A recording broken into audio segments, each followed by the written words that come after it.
Davis and Pavy. Welcome to the Spark Report, y'all. We're live on YouTube, MLG Highlights and Hoops and Brews Media. What's going on, Pav? How you feeling, man? I'm good, man. How are you? I'm doing well. It is game week. The WNBA is starting up on Saturday. The first game is going to be Sabrina versus Sue Bird. The second game is going to be the Sparks versus the Mercury. I mean, they got a nice little lineup for the first game. That's a great 2-game lineup. Right. It's a great, very great opening day 2-game lineup. As much as I try to, it's another game after that. And as much as I try to get on you about Sabrina, like, she is the one that you want to market around. Of course. I respect that. You have to market around her. And why not give her the first game? Why not have her play against the Seattle Storm, which is the closest WNBA team to Oregon? It makes perfect sense. That and the fact, I think the Storm realistically are the best team in the league this year. It win healthy. So I think she'll probably, in my humble, I think they'll probably lose the game. If they win the game, hot takes are gonna fly. Like if they win the game and win that game, man, we're in trouble. If they win the game and she goes out there and scores 20 points, hot takes are going to fly. And that's the starter for MVP campaign. Yeah, if she wins that game, if she wins that game and she has close to a triple-double in the first week, then you go ahead and you can say Sabrina for MVP, and I might have to co-sign. Because at that point, you would have to give it to her for just straight off most valuable player. Not the best, but just most valuable. Like, you have to, truly do the definition of the award and just give it to her if she's really coming in like that and changing the game like Candice Parker did. I mean, you wouldn't, have to give her the award, but I would just think I give it to her. But I would think you as a league, like you just said, it makes sense to market around Sabrina. Triple-double?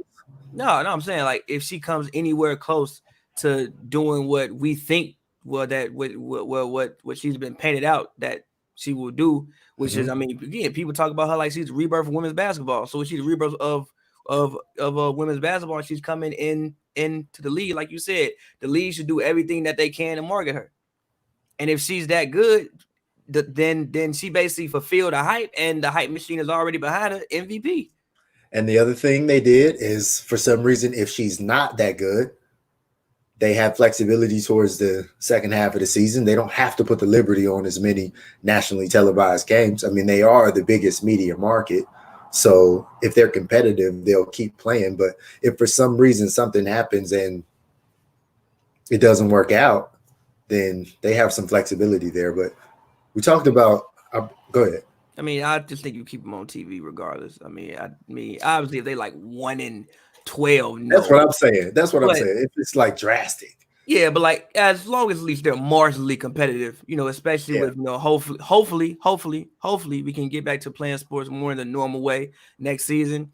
With them going moving to Barclays, I think it was supposed to move to Barclays this year, if I'm not mistaken, right? Yeah. So next year, if they actually move into Barclays, you want to be able to make sure that you got your LA franchise secured and you got your New York franchise secured, especially for a growing league. Right. So speaking of the LA Sparks, this is a Spark Report. Thank you for joining. If you're watching, comment, tell us what you think in the chat, because we want to talk about Candace Parker. I want to know your feelings about Candace Parker. This is a 6'4" player. She's listed as a forward center. At one point, she was listed on the Olympic team as a guard, forward, and center. The only person I've ever seen listed as that in the sport of basketball, period. And she is who she is. If you know anything about basketball, you know about Candace Parker. She comes from a basketball family. Her brother played in the NBA, Anthony Parker. Her brother still works for the Orlando Magic in the front office. She's on TNT. If I'm not mistaken. Right. She's played for the Cavs, played for the Raptors, played for a lot of teams. Yeah. And then she's on TNT. She's still on TNT in the bubble, in the WNBA bubble. So Candace Parker is the biggest name on the Sparks. She says she's healthy. She looks to be in really good shape, and she's looking for a challenge this year. And what better challenge than coming out, staying healthy, and making an impact over 22 games in a bubble scenario in 7 weeks, 22 games in 7 weeks. That means some weeks they're going to play 4 games in a week. That's a lot of basketball. At least they ain't got to travel. At least they on Exactly. site. And that's exactly her response. I don't have to travel 30 minutes after a game. I could already be starting my rehab process. I could be back home. As far as Candace goes, I mean, from everything that we've heard so far, you know, through all like the press conferences, again, she seems healthy. She seems excited. I mean, I think even you asked her, you know, about, you know, seeing her daughter pick up the game. Mm-hmm. And, you know, I remember even I actually didn't get a chance to ask this on media day because we were, you know, doing it interviews. But I remember even LeBron talking about, you know, seeing his son play basketball and how it kind of maybe I think he said this ignites the childlike spirit that you once had for the game. You know what I'm saying? 'Cause sometimes you go through basketball and it becomes, you know, you play it for so long and there's pressure and it becomes a business and you deal with the politics of basketball. And sometimes I don't want to say you forget why you play, but like it maybe steals some of that childlike joy. And I think that, you know, when you see your kids picking up something, just doing it just for the simple fact of like, I like doing it, it kind of reignites some of that back in, you know, you. And I think she has her daughter down there with her. She does. If I'm not mistaken. Yeah. So I think that, you know, hopefully she can, I mean, not saying she doesn't have fun playing basketball, but hopefully she can have more fun playing basketball than she has in, you know, a while. Just because of the, you know, the situation that she's in. She has her daughter. She doesn't have to, you know, travel away from family. And she seems to be healthy for the first time in, I mean, at least 2 years. Right. And when you go up and down the Sparks roster, not only can she get that childlike spirit from her daughter, Layla, but she can get that from somebody who looks up to her, like Christina Nigwe, who she's going up against in practice, an athletic big. She can get that from Rashonda Gray, who is not going to stop. She can get that from Brittany Sykes, who is still trying to earn a long-term contract in the WNBA. She can get that from Sydney Weiss. She can get that from the youngest player on the team, Taya Cooper, who is just a totally different generation than her. Yeah. Somebody who calls her grandma. You know what I'm saying? Yeah. Like Taya Cooper is literally calling Candice Parker and Simone Augustus like a 35 and a 34-year-old grandma. I mean, actually, I said high school. I actually looked up Simone's age. Sorry, Simone. I was in grade school watching Simone play at LSU. Sorry, but no, seriously. Like I was in like about like 8th grade. She's I think 6 years older than me. So I was in about like 7th. I was about like in 7th grade watching her at 7th grade, 6th grade, watching her at LSU. So right. I mean, Taya. I mean, I was same age watching Candace. I was in basic grade school watching Candace when, you know, she was in college. So Taya, I mean, she might have been what, 6? If that. If that, she might have been. She might have been 6. So, yeah, I think Candace will have a better season than what she had last year, and the flashes that she showed last year, hopefully those won't be flashes. Those will be consistent forms of play this year, because she did win a conference player. Well, the WNBA player of the week, if I'm not mistaken, last year. I think it was right after she returned from injury. It was maybe a week after she returned from injury that she won the award. Yeah. So hopefully that type of play can be consistent throughout the entire year, and not just and also, honestly, I hate to say it like this, but I think like having the big rotation a little bit more shored up will help her as well, because I feel like there's more responsibility placed on her and NECA, but I feel like that's not a bad thing. No, it's not. They want responsibility. They are players who, in their peak minutes, are used to playing 30-some minutes a game. Candice Parker hasn't done that the past couple seasons, but NECA is the type of player who, when it comes down to crunch time, like, she will stay in the game as long as she wants to. Yeah.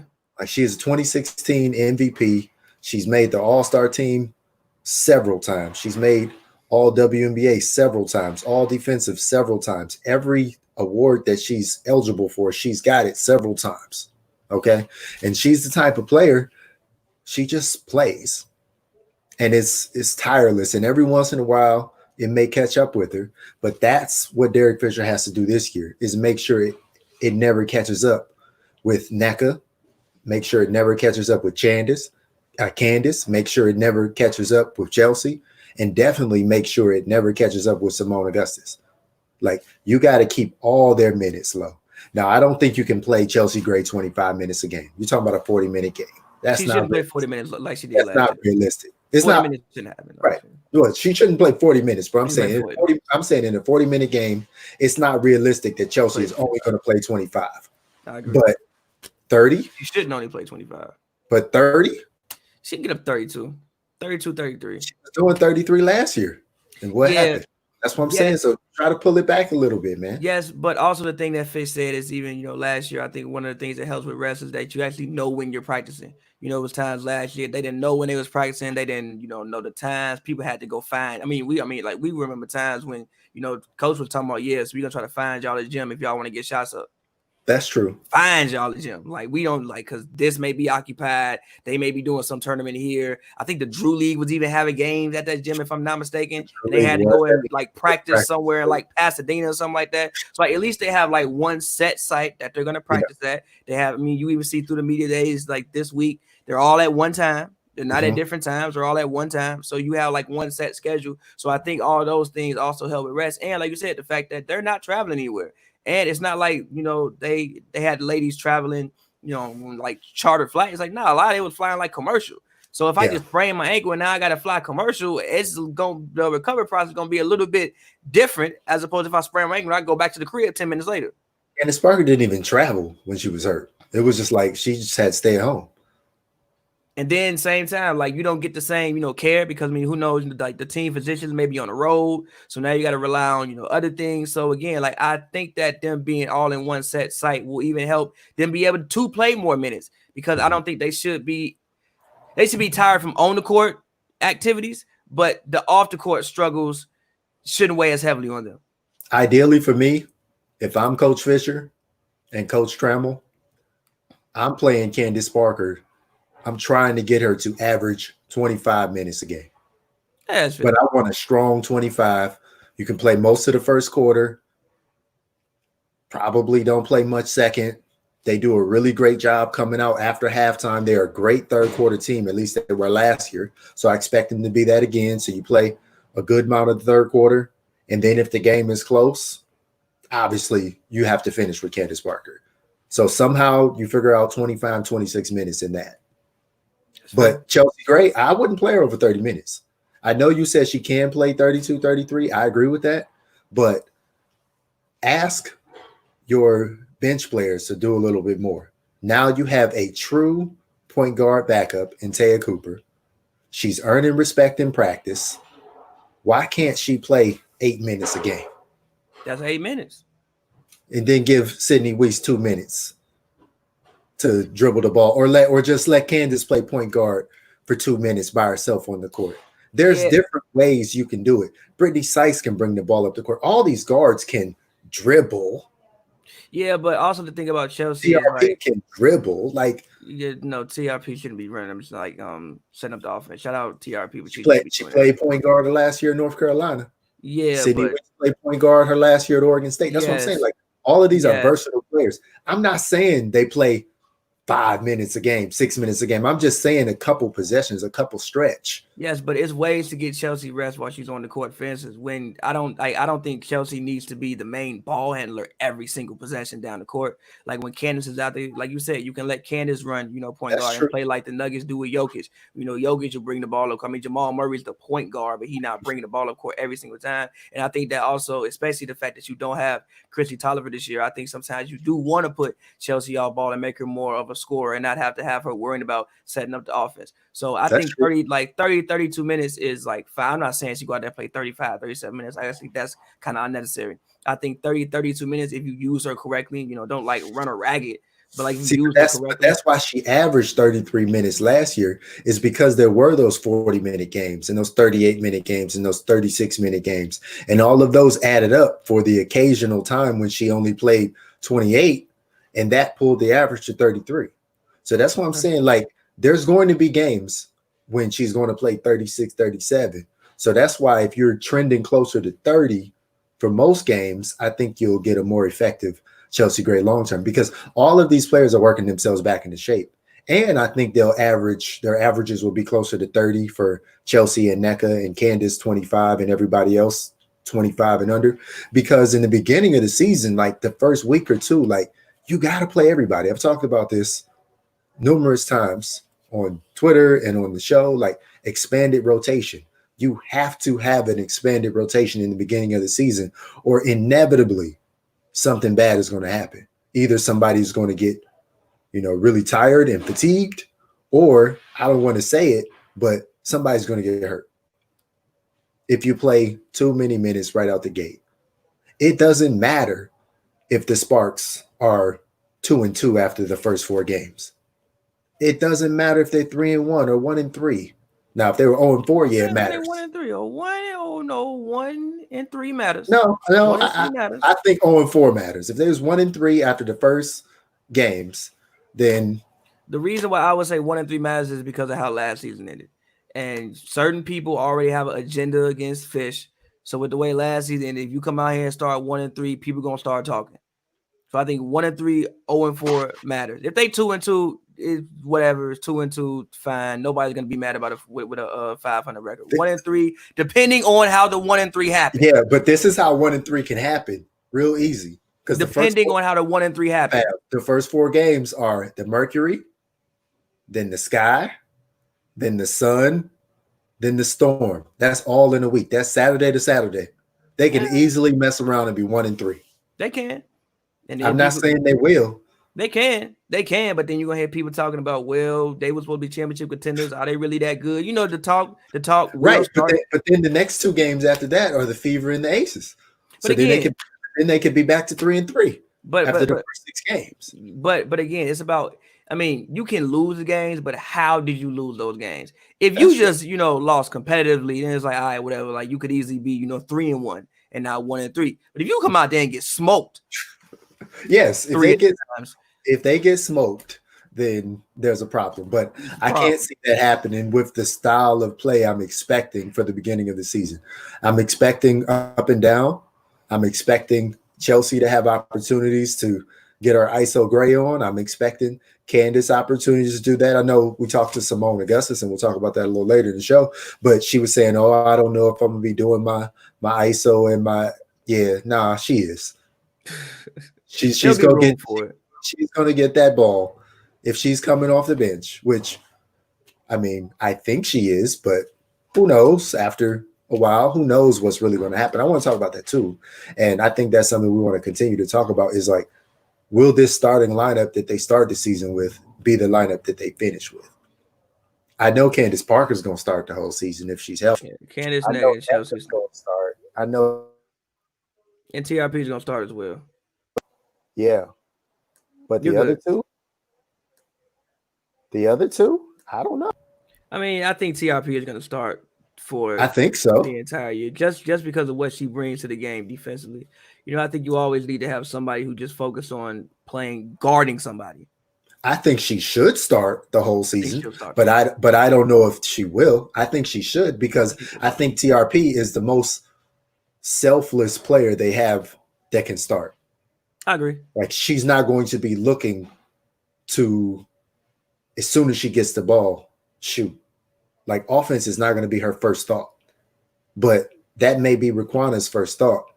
And honestly, sometimes that may be Simone Augustus' first thought. If she's feeling good, she might try a little something. It might work, it might not. I think another person who could honestly start, let's say Simone is cool with coming off the bench like she said she is, and it stays that way. Even Raquana told me, I expect to start, but if they ask me to come off the bench, I will. Another person who I could see starting along with TRP is Brittany Sykes eventually.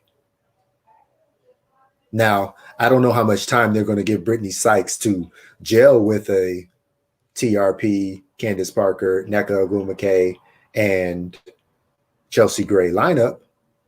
But if they give her a chance, that's a really, I know she's only 5'9", but that's a very athletic 5'9" person who can guard the 1, 2, and 3. And who can close. I saw a video who can close out from the paint to the 3-point line in one step. I mean, I feel you, but at that point, I kind of rather would have Sydney start, and just because even like last year, like her plus minus, no matter what, was usually always positive. That's true. It was always positive. She can hit an open jump shot. You can't just like leave her alone. She can hit an open jump shot. She'll do some of the things that other people don't want to do. She will guard. She's long. She is like 6 feet. She does have a decent length. So I would rather, if you don't want to start Simone and you don't want to, because you don't want, let's say you don't want to start Simone at the guard spot because of her age, and so maybe she doesn't have the same mobility that she once had. I understand that. Raquana, I would personally rather have Raquana come off the bench because she's the type of player that I like to just, you go in the game and you just shoot the ball. You don't do nothing else besides don't even try to, you don't have to guard nobody. If you don't want to, you don't have to set up the offense. If you don't want to, go in the game, and if you see the rim, shoot it. Shoot the ball for the 10 minutes that the 10-minute stretch you're gonna play. Shoot. Don't worry about nothing else. But I don't want that starting though, because starting you got to come in with like a different mentality. You got to work the ball around. You just can't be out there doing that. So I would personally actually rather Sydney start. And also you think about camaraderie from last year. If you're not gonna go with Simone Augustus, which again you may not, because you're gonna have to put her at probably the guard spot, like at her age. Yeah, I would not start Simone Augustus over TRP because you gotta have that defense to start off. Defense. So there's like this one spot, but Derek Fisher really likes Raquana Williams' game. He likes above average 3-point shooters, and he likes aggressive players. Like that's what Raquana is. She's an aggressive player on the court. She's going to get under. She's going to try on defense. She's not a all defensive team type talent like TRP. She can be an intimidating defender at times, just because like you have to deal with her for 40 minutes. Like, bro, relax. Like, stop. Get off of me. Like, no, relax, she's not going to relax. She's not going to relax. So, like, she can be an intimidating defender. Yeah.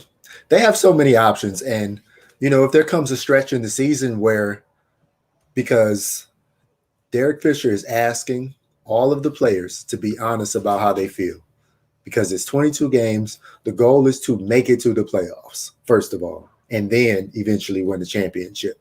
So if that is the goal, and a player like Simone Augustus says, you know what, I'm just not feeling it today, then she probably will not play. And that same could go for Candice, Nneka, even Chelsea. If somebody honestly says, because we've seen everybody but Chelsea not play the game. We've seen Nneka take time off because she felt fatigued. Obviously, we've seen Candace Parker be out because she was hurt. Simone Augustus, the same thing. So if these players are honest with themselves, I can see a time when somebody load manages where they just sit out, because you got enough players where you can manage where somebody doesn't play a game or two. You got enough wings. You finally got enough wings, and you finally got enough bigs where the couple people towards the end of the bench are not going to be like clamoring and like, oh, I'm a first round pick, I should get more playing time, and feeling like they could be out there doing, the things that they just got finished doing in college. You don't have that this year. So if Marie Gulich plays 15 minutes in a game, I'm sure she'd be excited to play 15 minutes in a game to be promoted higher in the lineup. If Rashonda Gray gets to start, I'm sure she'd be excited to start, but she's not coming here to start. I mean, I guess in general, I think you have a little bit more balanced roster than what you had last year. I think you have more guard. Like you say, you actually for the most part have guards and wings. Like you can slide at the guard spot, and then you have some actual wings. Obviously, it sucks that Christy when it doesn't look. I mean, obviously, for Christy had her own reasons for not doing it, and well validated. But obviously, for the Sparks, it sucks that she's not there, because I mean, I think that she was a key piece of it, and I think that she was a player who was a combo guard. Like you could now then in that situation, you could have played Chelsea 25 minutes if you wanted to at that point in time, because you got. I would have played her third. I would want to play Chelsea more minutes if I had Chrissy Tolliver, if that makes any sense, because think of the damage that Chelsea can do off the ball with that isolation. I'm back to playing her a bunch of minutes because it's less stressful minutes. I'm just saying, like, either way you want to go, you could have played her less minutes or you could have played her more minutes, because basically she can do all the same things Chelsea can do. Like, you basically got kind of like the same player. I think Chrissy's ISO game is a little bit better because I think her footwork is like a little bit better, and I think Chelsea may be the better point guard. But in general, you kind of sort of have like the same player. But in general, even without having Chrissy Tolliver there, I still think they have a more balanced roster than what they had last year. Like last year, they had like 7 bigs on the roster at one point in time, like 6, 7 bigs on like the roster. No, it's actually the same. But I feel like still it's more It's actually the same division. They have the same amount of bigs this year as they had last year. Because last year they had Candice, Nneka, Shanae, Kalani Brown, and Vadiva. This year they got Candice, Nneka, Rashonda Gray, Christina Nigwe, and Marie Gulich. So it's the same amount. But I feel like they all do different things. I agree. Which is why I say it's a little bit more balanced, in my opinion. I agree. And now you have bigs who maybe every other game will even attempt a three. Like Gulich is a 1 out of 3 3-point shooter. Now she didn't take a lot. I think she took like 24 in the whole season, but she made 8. So what's that? If 24%? No, 8 out of 24, 33%. 1 out of 3. That's what I'm saying. So I mean, you got a 1 out of 3, so she gonna make a 3 a week.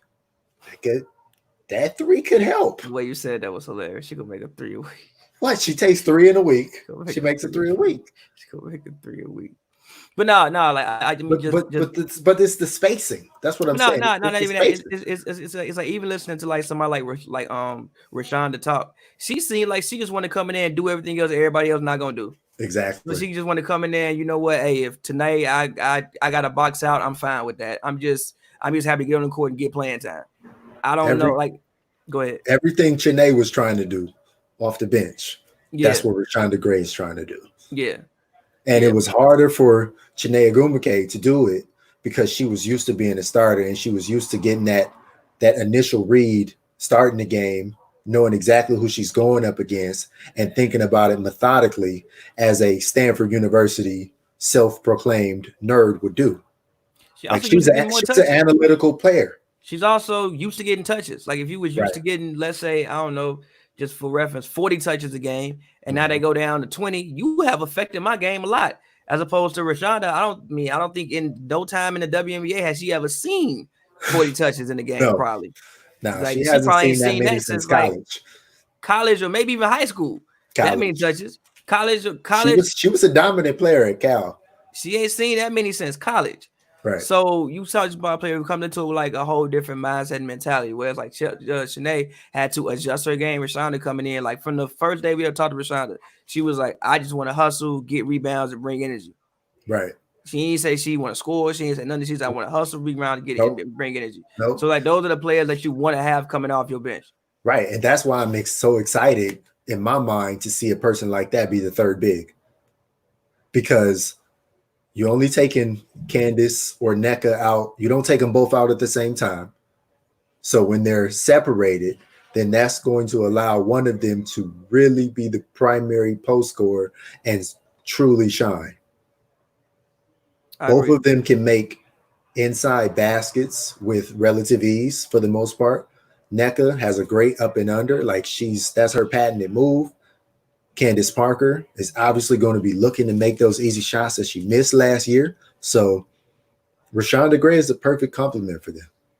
I agree. She's a perfect complement for them. I guess I want to talk about this first game because they're playing the Mercury. The Mercury obviously have a new big three of Skylar Diggins-Smith, Diana Taurasi, who appears to be healthy, looking good in the practice videos I've seen. The shots looking good. And then 6'9" Brittany Griner. Mm-hmm. The Sparks and the Mercury are natural rivals. They've always gone against each other in the Western Conference. But this is my first question to you. Do you think Skylar Diggins-Smith is ready to be picked up full court by TRP in the first game from the first possession? I think she'll be fine. I think it'll be annoying. That's what I'm saying. Extremely annoying. Your first game back in a whole year, and you dealing with this. I think she'll be fine, but I think it'll be annoying. I do think she'll struggle a little bit. I think the Mercury backcourt in general. I mean, it's basically Diana's first game in a year too as well. Like she played 3 games last year maximum, 3, 4, 5 games. Wasn't maybe many. 2, maybe 2. So it's basically her. I mean, and also they lost DeWanna Bonner, which, especially looking at the team last year, in general, was a huge part, but especially looking at the team last year because Diana wasn't there. So I think it'll take them a while to adjust their play style a little bit. And even maybe Brittany Griner may have to get used to not being looked at first on the play. Like this play may just be for Skylar. Already used to that.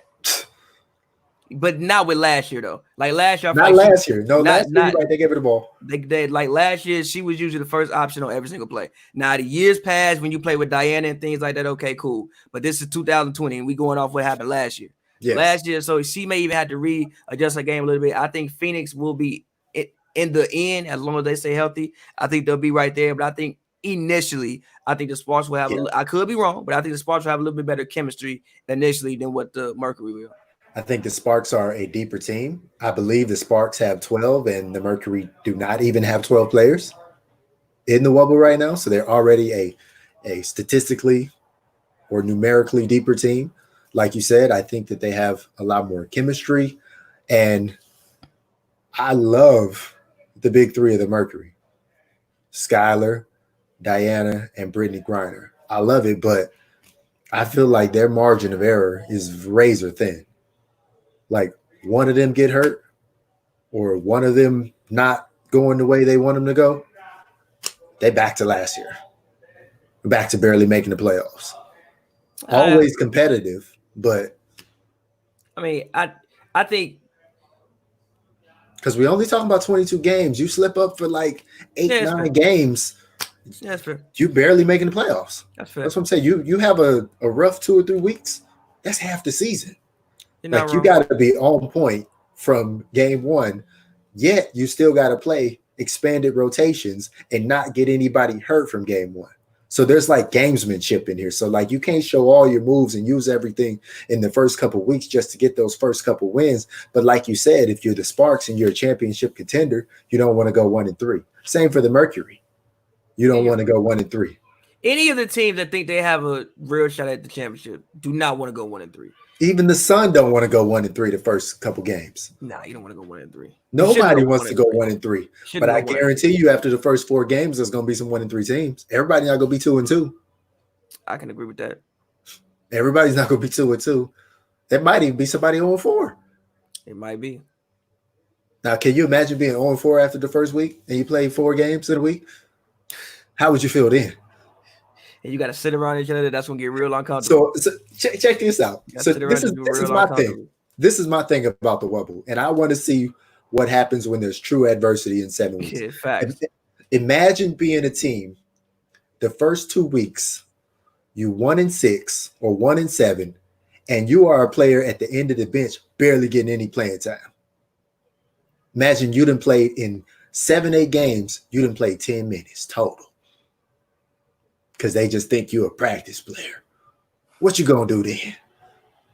Yeah, that's great. That's a great. I mean, it's a great question because everything is all good now. You know, it's cool when we know we just practicing. We all love each other. We ain't really hit no adversity. You ain't turn the ball over no pivotal spot. And then I gotta go back to the villa and sit with you the rest of the night. Mm-hmm. And you can turn the ball over in the pivotals. I mean, granted, obviously, I think certain people can leave certain things on the court, but like you said, if we on like a 4-game losing streak and we came down here solely to play basketball and I be on a 4-game losing streak and now I can't even go home, I think that's when the whole Wubble situation will get really interesting because I don't think there's any real separation from each other. Another way. So real quick, that could be a good thing though. Could be because you're forced to talk things out. But think about it like this. Inevitably, there's going to be some smoke on the court too.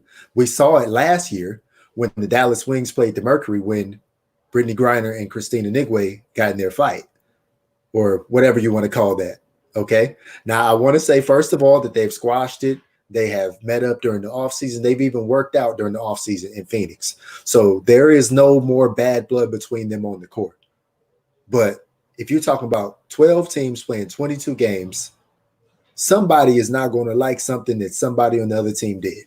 Yeah, but I don't think But then a couple minutes later, y'all gonna be getting COVID tests together, or you gonna see them at the villa, down the block on the villa. They gonna be down the block on the villa, or they gonna be down the hallway in the hotel, or down the hallway in the apartments. Yeah, but I don't think nobody. What's gonna happen then? Yeah, but I don't think nobody gonna, unless it's a real serious issue, which usually is not. You know, Timbers player playing basketball all the time. I think we didn't all got into some type of tussle. But they've always had time to totally separate. You don't have to look at this person the next morning. You don't have to look at them later that night. Yeah, but also I think there's enough separation in like the bubble was like you don't see everybody 24/7. I think you may see your team 24/7. Hey, but you can pull up on them if you want to. Yeah, but I don't think nobody gonna be pulling up on it unless there's a serious issue that runs deeper than just we got heated during a basketball game. Unless there was a serious issue that was serious disrespect had, which I don't think happens. Like even when the Christina Nigre and like Brittany Griner fight, because it wasn't a fight. It was not runaway. That was shout out Christine. That was not squabbling. But even like most of these issues ain't serious for real. Like I really don't like you. We just tempers flare in the heat of the moment. People get aggressive. It's basketball. We leave it there, leave it on the court. Cool. Now, granted, I don't know what issues people have with each other off the court, but I think it'll be fine. I hope so. I think because if it's not, there's way too much proximity. That's if somebody is a 10-15 minute walk or tram ride away from you know how mad you got to be to walk 15 minutes to fight somebody? Dude, 2 people drove all the way to Temecula to fight over Kobe. That did happen. You know how mad you got to be to do that? So you telling me you can't hold a grudge for 20 minutes and pull up on somebody? It really got to be like 2 hours. 2 hours? Because you got to get through the rest of the game. You got to go. You probably going to shower. Maybe if you shower there, I don't know. Go shower, get home, change clothes, then decide I got to find this person is. I'm going to go squabble. So it's really like 2 hours. Okay. I think it'll be fine. I think it'll be fine. I hope so. It's a funny concept. It's a funny concept. I just wanted to bring it up because shout out to Simone Augustus. She does these IG lives on Tuesdays or Wednesdays, and that was one of the things that somebody had asked her about, and she brought it up. So I just want to talk about it because I thought it was funny. No, it's a funny concept. It's a funny concept, and as long as nobody gets hurt, right, it would be great content. It would be great content. We don't need it because we don't need it. You know what's probably the most reported story last year in the WNBA? What? The Griner fight. Nah, I feel like it was the Fisher fallout. The Fisher fallout was the most reported story in the WNBA last year. Okay, well, what was the second? The Griner fight. Yes. I feel like it's a debate between the Griner fight and the Bembry shot, because the Bembry shot like blew up. Oh, Hambry? Yeah, Hambry, not Bembry. Hambry. And the Hambry shot. But whatever, that fight was top 3. So top 5 though, for sure. Okay, top 5 whatever top it was, we don't need it. We mentioned Chanae is not going to be playing this year. Chrissy Tolliver is not going to be playing, but do have an announcement on one of the things that Chanae is going to be doing. Obviously, we see her on ESPN as a NBA analyst. I have dubbed her, my nickname for her is The Analyst. So shout out to Chanae, but she's going to be doing a nationally syndicated radio show on ESPN Radio with Mike Golick Jr. I believe it's supposed to be 4 to 7 starting next month. And so that's major. That's major news to have a player who has been with ESPN for just a few years. I mean, it's not like she's been there for 10 years. Okay. She just started getting involved with them probably a couple years into her time with the Connecticut Sun. She got herself traded out to LA so she could be closer to ESPN LA stuff and be with her sister and everything like that. She still wants to win a championship with her sister, but she won't be able to do that this year in 2020. But to be nationally syndicated on radio, ESPN radio, because if you know anything about ESPN radio stations, they will have some of them will have a local morning show if they're in just like random parts of the country, or some of them will have an afternoon show, but they normally don't have both. So there's going to be a lot of places, a lot of stations who are going to be exposed to Chanae who have never been exposed to her. And I think they're going to love her. Yeah, it's for one, shout out a Black woman doing anything positive in the world. So for one, shout out that. You got to commend that, number one. Then you take it to the women aspect. Shout out a woman, doing something great and positive, in the world. And also for Chanae, I think just her journey is so much bigger than just basketball. Very You know, much. I think basketball is literally just like the first step in a very, very long journey, you know, for Shanae. I think she'll do way more things. And it's not to say she won't do great things on the court. I think she'll do way better things off the court than what she'll do on the court. So, and she's already been an all-star more than once in the league. Yeah. And her career is not over in the league. But when you come from the family that she's come from, you know, her mom is part of the executive staff in the school district. She's basically like a superintendent in the school district. Yeah. I mean, her sister is the president of the Players Association.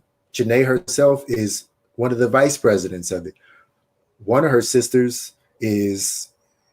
her sisters are pursuing graduate degrees. One of them is going to medical school. Yeah. And while she's going to medical school, Erica is going to try to make the Nigerian Olympic team to play in 2021 in the Olympics and still try to make the WNBA at some point. Yeah. So, like, that's just what they do. Yeah. But shout out Shanae on the show. I wish her all the best. I'm sure it'll be a great listen. She's a very entertaining and interesting person in general. You know, just being around her, listening to her talk. Right. So I'm sure it'll be great. So shout out her, and you know, shout out a Black woman just, you know, doing something positive in the world throughout everything going on. So shout out Shanae. And Janae, you have an open invitation to come on the Spark Report whenever you want. Agreed. Anytime. Right. One other person who has an open invitation as well is Elena Beard, because Elena Beard is going to be missed on the Sparks this year. You yourself, Pavy, asked not only Chelsea Gray, but also Nneka Ogwumike about the impact of Elena Beard and what struck you about what they said. Just seemed like they just miss her, you know, like outside of just basketball. I mean, basketball is whatever, but it seemed like they just really just miss her, you know, like just what she brought to their lives more so than anything else. You know, like even Chelsea, I don't think Chelsea even mentioned anything about basketball, if I'm not mistaken, or like if she did, it was like a small 2-line thing. You know, she was talking about, you know, her showing her life things, you know, like where to shop, how to eat, how to be a professional, how to take care of your body, you know, just like things that'll help you out in life, not necessarily just basketball, but just life and just really being a friend. And she talked about, you know, how she can always reach out, pick up FaceTime her and end up talking to her for, you know, an hour. So it seems like Elena was just like everybody's friend. You know, it seemed like she was just a friend of everybody, and it runs deeper than just bad. I mean, because like the last year, I mean, obviously, you know, she's, you know, coaching the sideline, 2-time defensive player of the year. She's been around basketball for forever. But I mean, last year it wasn't like she was out there playing, you know, 30 minutes a night or something like that. You know, she wasn't playing that much basketball, you know, last year. So it seemed like they really just miss her. And Nneka even said that she was proud of the way that she walked away. Like she walked away on her own terms. She could have still played. And the Sparks would have been glad to have her back. I'm sure she still would have been effective as well. But she decided for herself that she was done with the game, and you can't be mad at anybody for that. And you got to appreciate somebody walking away on their own terms. Well said. Well said. Hopefully, the person who can fill that friend to every player's role or that relationship is Simone Augustus, Money Moan, aka Funny Moan. Like, hopefully she can do it, because she has been the one that once she got around everybody, everybody's like, wow, we love her personality. Wow, she's so funny. She's so fun. She's so cool. And everybody is like, oh, you the GOAT, you the GOAT, you the GOAT. So you got like a cool GOAT, if that makes sense. I mean, even, you know, from the interview that we did, I mean, hopefully, you know, you guys have all seen it. If not, I mean, we could put it in comments somewhere, something like that, pin it. But she's super cool. Just even, you know, talking to her, she was very receptive with us, in my opinion. This is like, I think maybe 4th time I spoke to her at this point now. I know we did the introductory press conference. I think she's done like 2 other media days. She's been really cool at the time. So like you can approach her and ask her about pretty much whatever basketball wise. She just seems like a really cool, kind-hearted human being. And obviously the knowledge that she has for the game is I mean, you know, she's been doing this for forever. Been great. Right. This is her 15th season. 15th season. Like she's you know, been a role player, and she's been the best player on the team. So I think that she's one of those players. It's not many greats who have been effective role players and also been effective superstars. It's hard to do both. This is how far my appreciation for Simone Augustus goes back. I remember when Simone Augustus was the #1 ranked player in her class in 8th grade. Yeah. She's been an upper echelon player since she was in 8th grade, Pavy. Yeah. Can you imagine that? Yeah, We're talking 20-some years of being one of the best players in the world. Or on that track, at least. Again, she was coming up in the time period in which I actually watched more high school and college sports because they were closer to my age than I even did professional sports. So when I was like, grade school, like late grade school and high school, I actually watched more, like I said, college and high school sports than I did professional sports because they were again closer to my age. And the point I was making about, effective superstar and like, effective role player is that she can relate to everybody. Mm-hmm. She can relate to the best player on the team and know what they're going through, and also relate to the role player, the people who just play a role. Because later on in her career, obviously she's still effective, but she's not, it's not 10 years ago. She's not the superstar that she once was, even though she's still a really, really good basketball player. Right. She's not averaging 20 a game. Like she's not doing that. So she knows how to play a role and also be effective and be selfless in that role. So I think that having her around is great because she can relate to everybody. Because she knows what everybody's going through. And what I really took away from just talking to her over the time period that we've been getting to know her is that she said she doesn't consider herself the GOAT or a GOAT. And what really stuck with me is she said, I want to be coached like a rookie or a first-year player or a second or third-year player. Like, coach me like I'm new. Like, I'm new. I'm learning this too. Like, this is new for me. Yeah. So for somebody to say that, and to mean it is important because she didn't have to say that. Especially as good as her. Because she's a person that somebody that a coach could definitely have to walk on eggshells around. Mm-hmm. So for her to come out and say, it sounded like people were doing that in the beginning, and she doesn't want them to do that. So hopefully they've stopped. Yeah. So especially with how last year ended, she's a person where you bring in her and her stature. You might walk on eggshells around and be like, you know what, I'm gonna just let her do what she want to do because that's Simone Augustus. But no, for her to say, nah, coach me. If I messed up, let me know. I'm coming here to win basketball games and nothing more. So shout out Simone for taking that attitude and having that approach for the Sparks this year. Right, she's going for that 5th ring on her finger. You know who's going for the first one? Taya Cooper, the only rookie on the team. We also interviewed her. Great interview. One of the takeaways is this young lady brought 29 pairs of shoes. I respect it. 1,000%. Get them fits. I respect it. Get them fit. You ain't got nothing else to do. Get them fits off. Instagram gonna go up the whole time. I 1,000% respect it. Do you own 29 pairs of shoes? No. At this point in my life, I don't. When I was like 8, when I was her age, I did own 29 pairs of shoes. Though, yeah. At this point in time in my life, no, I don't. But when I was her age, yes. Yeah. I think I may be close to it, but I definitely don't have 29 that are that stylish or anything like that. But so Taya Cooper, her role is interesting. This is the player that they signed to fill Christy Tolliver's roster spot. Yeah. If Rashonda Gray is filling Chinea Gumike's roster spot, then Taya Cooper is filling Christy Tolliver's roster spot. But it seems like she's going to be more than a practice player, or at least she's trending that way.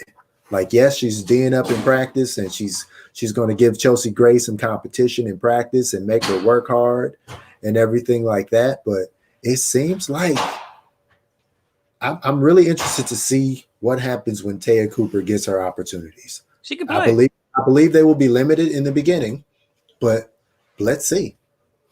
She can play. I think she has a decent jump shot. I think she's a strong guard. I think she's somebody who can put pressure on the defense. And as long as she can put pressure on the opposing defense. And the one thing that everybody has been saying about her is that she D's up. So if you can play defense, you can always get on the court.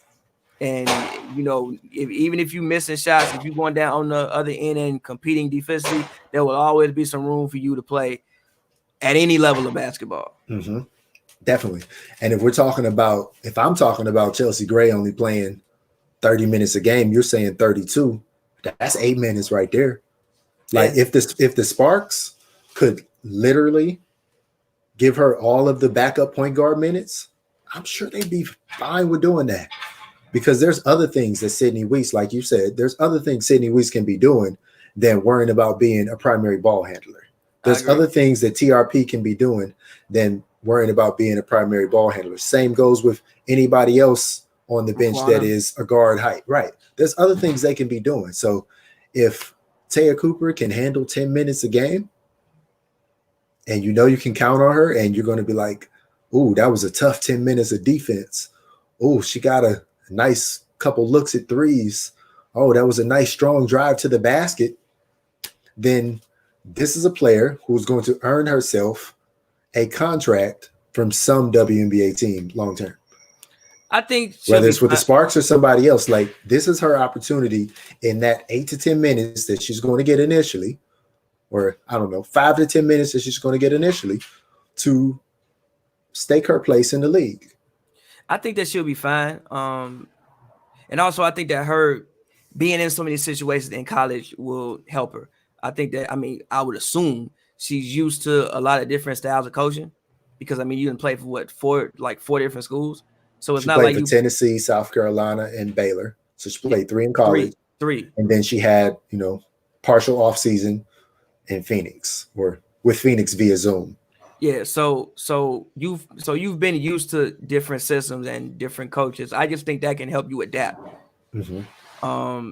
And again, like I said, I've watched some footage on her. She can play. I think she can set up an offense. Like I said, I think she can put pressure on the defense. And from all accounts and purposes, from what they've been saying in practice, she's been playing good defense. Right. And if she can defend, trust me, everybody can always use some defense. And imagine if she can defend and hit an above average 3-point shot. Or just set up an offense.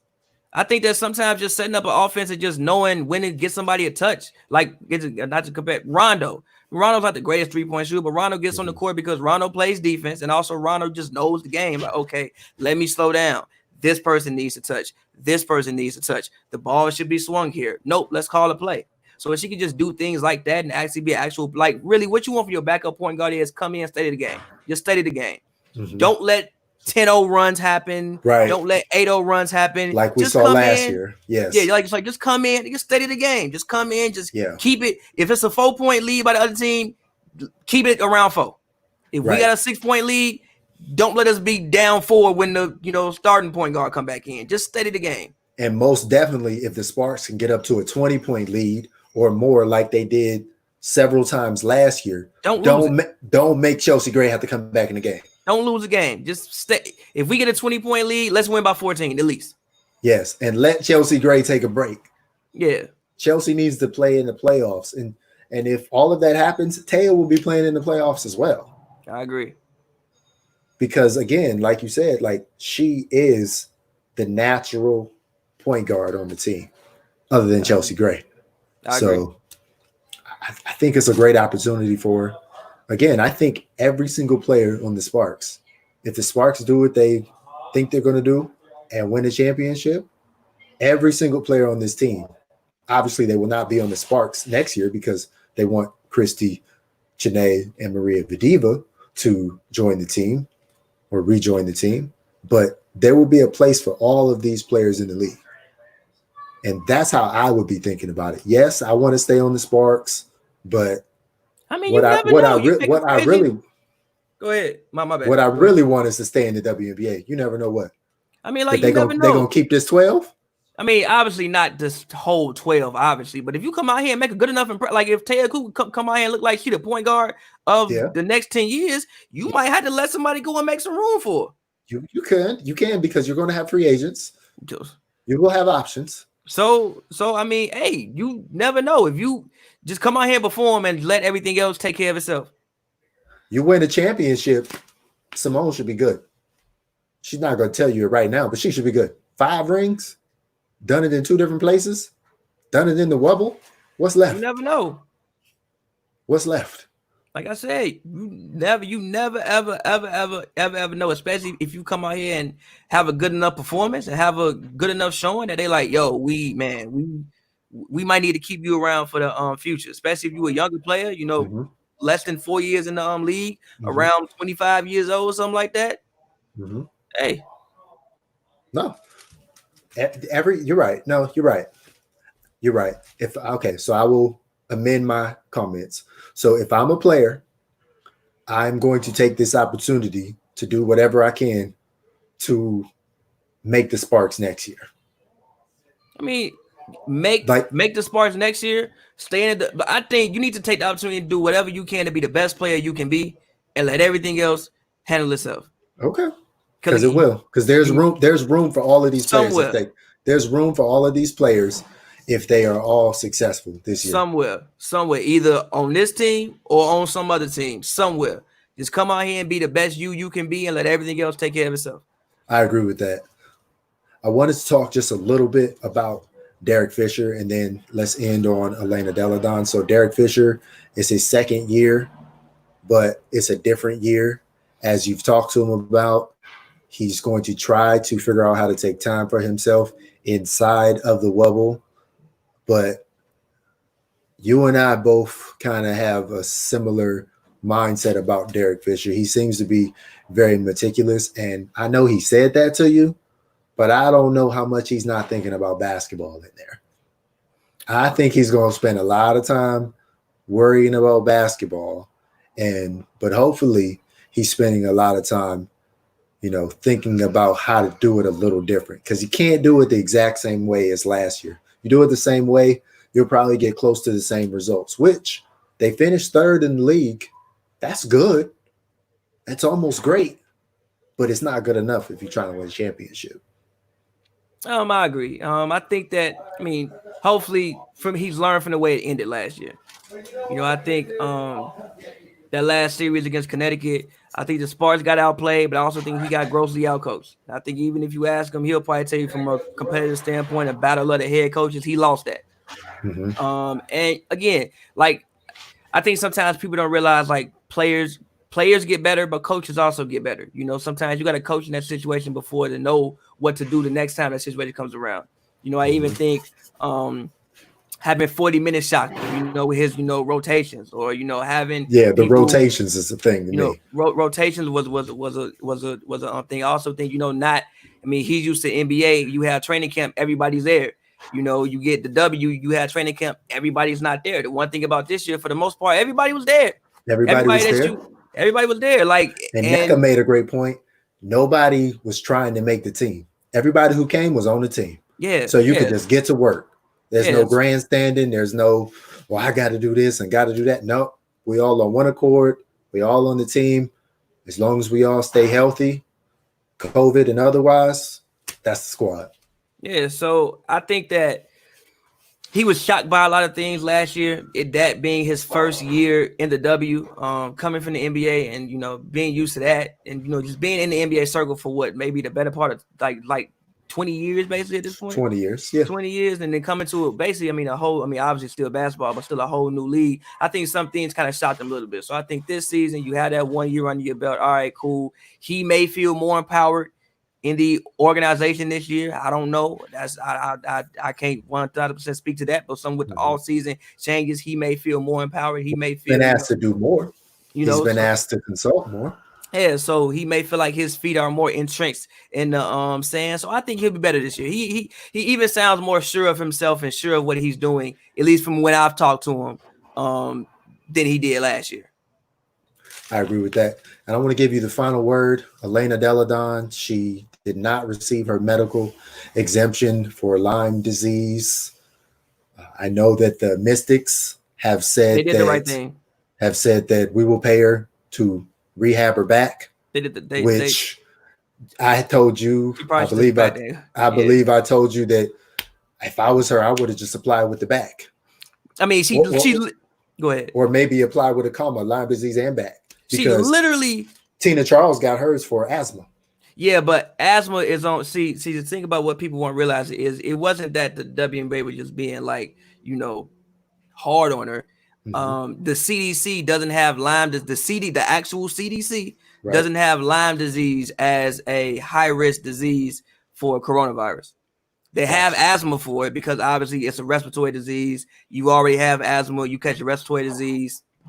So they don't have Lyme disease on the list. And the WNBA consults with the CDC when it comes to, who's going to be able to get the medical exemption. So Washington did the right thing But the reason why the WNBA denied it, to my understanding from reading the ESPN article, and you guys can go read it for yourself, was because they go strongly off of what the CDC advises or like suggests. That's what they're. And it was an independent panel of doctors too. Like they tried to remove it. Like this was not a commissioner's decision. Yeah. They agreed that to have this analyzed, they would take the medical cases to an independent panel of doctors, and the doctors would make the ruling, and then the WNBA would stick with that. And they did that, but again, based off what the CDC suggests. So the CDC, like I said, doesn't have Lyme disease as a high-risk disease. Now, granted, she has every right to feel it's not my health, it's not any of our health. So if she says she don't feel comfortable, then she don't feel comfortable. Who can argue with that? But as far as the league, they go off the CDC, or the doctor go off to the CDC. The CDC did not have Lyme disease as a high risk thing for coronavirus. I don't think she should have to risk her physical nor her mental health. I agree. To play down there for a paycheck. So shout out to the Mystics for doing the right figuring thing, out how to get this done, because that's what I was telling somebody else. I'm like, her salary, not to say that her salary is not significant, because nearly $200,000 is a significant amount of money, but in the grand scheme of things, they got the money. For an organization that is owned by the same group that owns the Wizards and the Capitals, they can afford John to Wall pay. probably get that in a week. Literally on his contract, John Wall probably gets that literally in a week. And no offense to John Wall, but John Wall played basketball last when? You don't even know. 2018?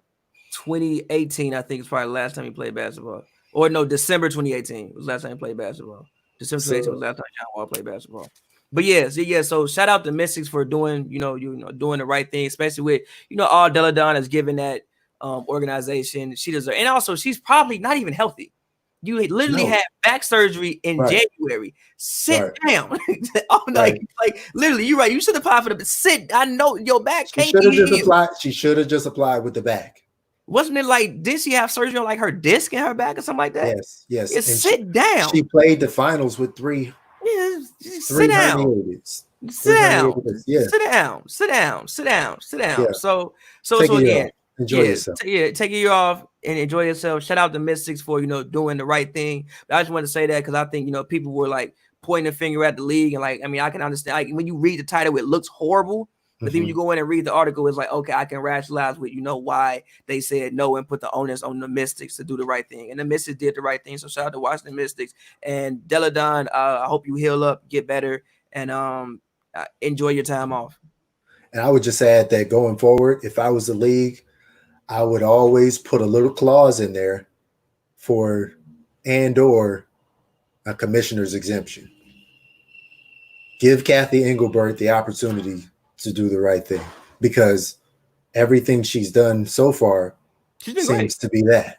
She's been great. So just give her that clause that, if it's not right, let her take care of it.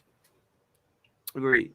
So, but she's been great though. The team did it. So shout out to her. But I appreciate you, Pavy.